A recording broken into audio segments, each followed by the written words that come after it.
Hello दोस्तों, आप कैसे हैं? उम्मीद करते हैं कि आप अच्छे होंगे, स्वस्थ होंगे और बेहतरीन तरीके से पढ़ाई भी करते होंगे। दोस्तों, आज के इस वीडियो में हम लोग क्लास 10th का हिंदी का 2025 का मॉडल पेपर के बारे में बात करने वाले हैं। दोस्तों, जो बच्चे 2026 की बोर्ड एग्जाम की तैयारी करते हैं उनके लिए थोड़ा सा हेल्प मिल सकता है कि किस तरह से 2025 में क्वेश्चन पूछा था। तो आइए देख लेते हैं। तो सबसे पहले दोस्तों हम 20 ऑब्जेक्टिव क्वेश्चन देखेंगे, उसके बाद क्वेश्चन आंसर देखेंगे। तो आइए देख लेते हैं। तो देखिए यहाँ पर पहला क्वेश्चन पूछा है, सरस्वती पत्रिका के संपादक हैं। तो दोस्तों इसमें आपको चार ऑप्शन दिया जाएगा। पहला ऑप्शन ए नंबर में दिया है प्रेमचंद, बी नंबर में हजारी प्रसाद द्विवेदी, सी नंबर में जयशंकर प्रसाद और डी नंबर में महावीर प्रसाद द्विवेदी। तो दोस्तों इसका जो राइट आंसर हो जाएगा, सरस्वती पत्रिका के संपादक महावीर प्रसाद द्विवेदी जी हैं। आगे देखिए 2 नंबर में निर्मला किस विधा की रचना है? ए नंबर में निबंध, बी नंबर में उपन्यास, सी नंबर में जीवनी और डी नंबर में आत्मकथा। तो दोस्तों बता दें कि ए नंबर इसका ऑप्शन सही हो जाएगा, निबंध है, निर्मला विधा की रचना है। फिर आगे देखिए 3 नंबर में पंच पात्र के लेखक हैं। ए जयशंकर प्रसाद, बी रामचंद्र शुक्ल, सी पद्मलाल पुन्नालाल बख्शी और डी जयप्रकाश भारती। तो दोस्तों इसका जो राइट आंसर हो जाएगा पद्मलाल पुन्नालाल बख्शी। फिर आगे देखिए 4 नंबर में हिमालय की पुकार के लेखक हैं। ए नंबर में जयशंकर प्रसाद, बी नंबर में भगवत शरण उपाध्याय, सी नंबर में रामधारी सिंह दिनकर और डी नंबर में जयप्रकाश भारती। तो इसका जो राइट आंसर हो जाएगा जयप्रकाश भारती। फिर आगे देखिए 5 नंबर में सेवा सदन के लेखक हैं। ए नंबर में राम कुमार वर्मा, बी नंबर में जगदीश चंद्र माथुर, सी नंबर में मुंशी प्रेमचंद, डी नंबर में आचार्य रामचंद्र शुक्ल। तो दोस्तों इसका जो राइट आंसर हो जाएगा मुंशी प्रेमचंद जी। फिर आगे देखिए रीतिकाल के कवि हैं। ए नंबर में दिया है नागार्जुन, बी नंबर में भारतेंदु हरिश्चंद्र और सी नंबर में महावीर प्रसाद द्विवेदी और डी नंबर में दिया है मतीराम। इसका जो राइट आंसर हो जाएगा दोस्तों नागार्जुन। फिर आगे देखिए 7 नंबर में दूसरा सप्तक प्रकाशित हुआ। ए नंबर में सन 1943 ईस्वी में, बी नंबर में सन 1951 ईस्वी में, सी नंबर में सन 1959 ईस्वी में और डी नंबर में सन 1979 ईस्वी में। तो इसका जो राइट आंसर हो जाएगा सन 1951 ईस्वी में। फिर आगे देखिए 8 नंबर में दिया है निहार के रचनाकार हैं। ए नंबर में महादेवी वर्मा जी, बी नंबर में धर्मवीर भारती, सी नंबर में राम नरेश त्रिपाठी और डी नंबर में श्याम नारायण पांडे। इसका जो राइट आंसर हो जाएगा दोस्तों महादेवी वर्मा जी निहार के रचनाकार हैं।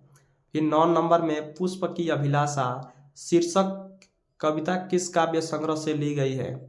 इसका राइट आंसर क्या होगा दोस्तों? इसमें दिया है चार ऑप्शन। पहला दिया है यामा, बी नंबर में युग चरण और सी नंबर में साकेत और डी नंबर में दिया है रश्मि रथी। इसका दोस्तों राइट आंसर हो जाएगा युग चरण। ठीक है। आगे देखिए 10 नंबर में छायावाद युग की मुख्य विशेषता है। ए नंबर में दिया है युद्धों का सजीव वर्णन, बी नंबर में भक्ति की प्रधानता, सी नंबर में यथार्थ चित्रण और डी नंबर में दिया है प्रकृति का मानवीकरण। दोस्तों इसका जो राइट आंसर हो जाएगा बी नंबर भक्ति की प्रधानता। आगे देखिए करुण रस का स्थायी भाव है। इसका दोस्तों आप लोग कमेंट में बताइएगा आंसर। आप लोगों को पता होगा करुण रस का स्थायी भाव क्या होता है। फिर आगे देखिए 12 नंबर में जहां उपमेय को उपमान पर सीधा आरोपित कर दिया जाता है तो वहां कौन सा अलंकार होगा? ए नंबर में उपमा अलंकार, बी नंबर में रूपक अलंकार, सी नंबर में उत्प्रेक्षा अलंकार और डी नंबर में अनुप्रास अलंकार। तो इसका जो राइट आंसर हो जाएगा रूपक अलंकार। फिर आगे देखिए अब यहाँ देखिए 13 नंबर में दिया है सोरठा किस प्रकार का छंद है? ए नंबर में अर्ध सममात्रिक छंद, बी नंबर में सममात्रिक छंद और सी नंबर में विषम मात्रिक छंद और डी नंबर में इनमें से कोई नहीं। तो इसका ए ऑप्शन सही हो जाएगा, अर्ध सममात्रिक छंद है। फिर 14 नंबर में निर्गुण शब्द में प्रयुक्त उपसर्ग है।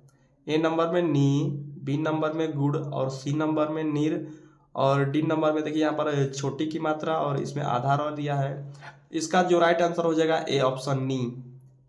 15 नंबर में नीलकमल में कौन सा समास है? ए नंबर में द्विगु समास, बी नंबर में कर्मधारय समास, सी नंबर में तत्पुरुष समास और डी नंबर में बहुव्रीहि समास। इसका जो राइट आंसर हो जाएगा दोस्तों कर्मधारय समास। फिर आगे देखिए 16 नंबर में देव नदी का पर्यायवाची शब्द है ए यमुना, बी सरयू, सी गंगा और डी हो जाएगा सरस्वती। तो इसका जो राइट आंसर हो जाएगा सी ऑप्शन गंगा। 17 नंबर में युष्माभि शब्द में विभक्ति एवं वचन है।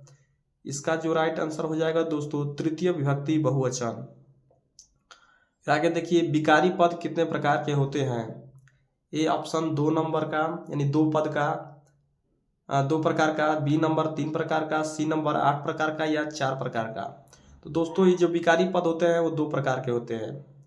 फिर 19 नंबर में अर्थ के आधार पर वाक्य के कितने भेद होते हैं? ए 2, बी 8 और सी 4 की डी 5। इसका जो राइट आंसर हो जाएगा 8 प्रकार के 8 भेद होते हैं। विश्वा आदर्श से गाया नहीं जाता, इनमें कौन सा वाच्य होगा? ए कृत्यवाच्य, बी कर्मवाच्य, सी भाववाच्य और इनमें से कोई नहीं।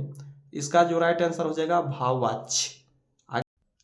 अब देखिए यहाँ पर प्रश्न दिया है कि निम्नलिखित गद्यांश पर आधारित दिए गए प्रश्नों के उत्तर दीजिए। तो यहाँ पर गद्यांश और पदांश 2 दिए जाते हैं। पहला में गद्यांश दिया है और दूसरा क्वेश्चन में पदांश जरूर देगा। तो यहाँ पर यह 6 नंबर का आपका क्वेश्चन है। तो इसमें क्या क्या करना होता है देखिए यहाँ से प्रश्न पूछा है उपयुक्त गद्यांश का संदर्भ लिखिए। कैसे आप संदर्भ लिखेंगे?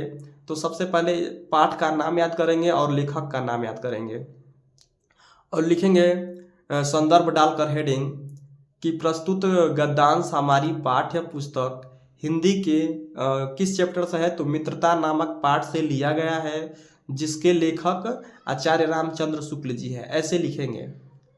फिर आगे देखिए 2 नंबर में क्वेश्चन पूछा है रेखांकित अंश की व्याख्या कीजिए। दोस्तों जो अंडरलाइन किया गया है उसी का आपका व्याख्या करना है। फिर 3 नंबर में कौन सा क्वेश्चन पूछा है किन लोगों का संगत करना हमारे लिए बुरा है? तो इसके लिए आपको देखिए कितना नंबर पूछा है, कितने नंबर देगा। तो यहाँ पर देखिए अगर एक प्रश्न करते हैं तो 2 नंबर देगा। तो 3 प्रश्न के लिए 6 नंबर आपका निर्धारित किया गया है। अगर आपको ये आ रहा है तो ठीक है, नहीं आ रहा है तो अथवा में एक करके और दिया है। आगे देख लेते हैं। देखिए यहाँ पर पहला का अथवा में करके ये दिया है, दूसरा अथवा में। अगर आपको पहला का नहीं आ रहा है तो अथवा में करके एक और दिया है। इसमें भी उपयुक्त गद्यांश का संदर्भ पूछा है, फिर रेखांकित अंश की व्याख्या करना है और ये तीसरा प्रश्न पूछा है जो इसका इसी में से छांटकर आंसर लिखना है। ठीक, आगे देखिए 2 नंबर में क्या पूछा है निम्नलिखित पदांश पर आधारित दिए गए प्रश्नों के उत्तर दीजिए। देखिए यहाँ पर पदांश का पूछ दिया है। पहला गद्यांश पूछेगा और दूसरा पदांश पूछेगा। इसमें भी आपको 6 नंबर मिल जाएगा।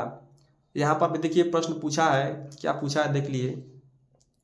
पहला पूछा है उपयुक्त पदांश का शीर्षक एवं कवि का नाम लिखिए। फिर दूसरा पूछा है रेखांकित अंश की व्याख्या कीजिए और तीसरा में है पदांश में सीता जी की संसप्ति मन श्री राम से विवाह के लिए देवताओं से किस प्रकार विनती कर रहा है। अगर आप तीनों प्रश्न करते हैं तो एक प्रश्न के लिए 2 अंक निर्धारित किया है। अगर तीनों करते हैं तो आपको 6 नंबर मिल जाएगा। अगर आपका मतलब आपको ये नहीं आ रहा है तो अथवा में इसका भी दिया है। आगे देखिए क्या दिया है इसका। देखिए यहाँ पर दूसरा का अथवा में दिया है।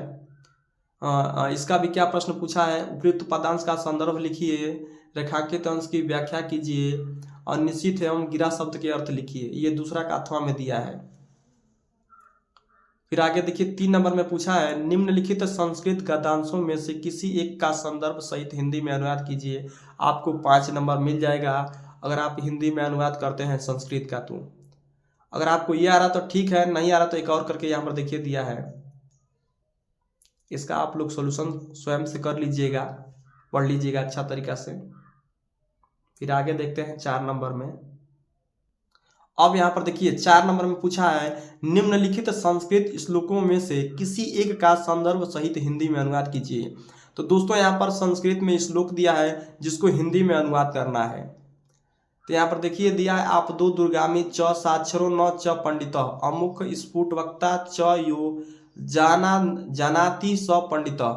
अगर आपको ये आ रहा है तो इसका अनुवाद कर दीजिए, नहीं आ रहा तो अथवा में करके यहाँ पर देखिए दिया है, इसको कर सकते हैं। इसके लिए आपको दोस्तों 5 नंबर निर्धारित किया गया है, देख लीजिए 4 नंबर का। फिर आगे देखिए 5 नंबर में पूछा है अपने पठित खंड काव्य के आधार पर दिए गए प्रश्नों में से किसी एक का प्रश्न का उत्तर दीजिए। तो दोस्तों यहाँ पर अपना जो गाजीपुर का होंगे तो आप गांधी जी का चरित्र चित्रण कर लीजिएगा, बाकी सब अलग अलग डिस्ट्रिक्ट से होंगे तो अपना समझ लीजिएगा। ठीक, आइए देख लेते हैं फिर 6 नंबर क्वेश्चन में। तो यहाँ पर देखिए 6 नंबर में पूछा है निम्नलिखित लेखकों में से किसी एक लेखक का जीवन परिचय देते हुए उनकी एक प्रमुख रचना का उल्लेख कीजिए। पहला है रामधारी सिंह दिनकर का, दूसरा है डॉक्टर राजेंद्र प्रसाद का, तीसरा है पद्मलाल पुन्नालाल बख्शी का। तो दोस्तों तीनों में से किसी एक का करना है, जिसके लिए आपको 5 नंबर मिल जाएगा। फिर ख नंबर में देखिए क्या दिया है, निम्नलिखित कवियों में से किसी एक कवि का जीवन परिचय देते हुए उनकी एक प्रमुख रचना का उल्लेख कीजिए। पहला है सूरदास जी, दूसरा है महादेवी वर्मा, तीसरा है मैथिली शरण गुप्त। इसके लिए भी आपको 5 नंबर मिल जाएगा अगर कर देते हैं तो। आगे देखिए 7 नंबर में पूछा है अपनी पाठ्य पुस्तक में से कंठस्थ कोई एक श्लोक लिखिए जो इस प्रश्न पत्र में न आया हो। दोस्तों कहने का मतलब यहाँ पर है कि ऐसा कोई कविता लिखिए, श्लोक मतलब संस्कृत का, कि जो इस प्रश्न में मतलब जो पेपर में न दिया हो। इसके लिए आपको 2 नंबर मिल जाएगा। 8वां वाद विवाद प्रतियोगिता में प्रथम स्थान प्राप्त करने पर अपने चचेरे भाई को बधाई देते हुए पत्र लिखिए। आपको प्रार्थना पत्र लिखने के लिए 4 नंबर के लिए आएगा। देखिए यहाँ पर 4 नंबर के लिए दिया है।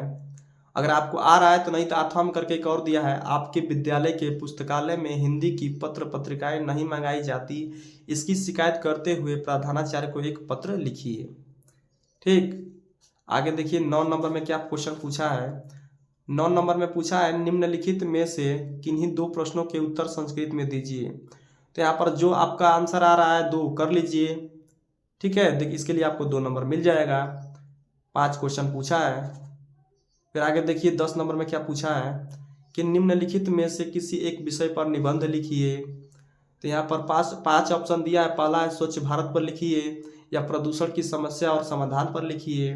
तीसरा नंबर में कोरोना दिया है। 4 नंबर में सड़क सुरक्षा जीवन रक्षा। 5 नंबर में मोबाइल वरदान या अभिशाप, ये दिया है दोस्तों। उम्मीद करते हैं दोस्तों कि आपको अच्छी तरह से समझ में आ गया होगा। अगर नहीं आता है तो फिर से एक बार देख लीजिए और क्लियर कर लीजिए क्या क्या आया है। ठीक दोस्तों, तब तक के लिए धन्यवाद।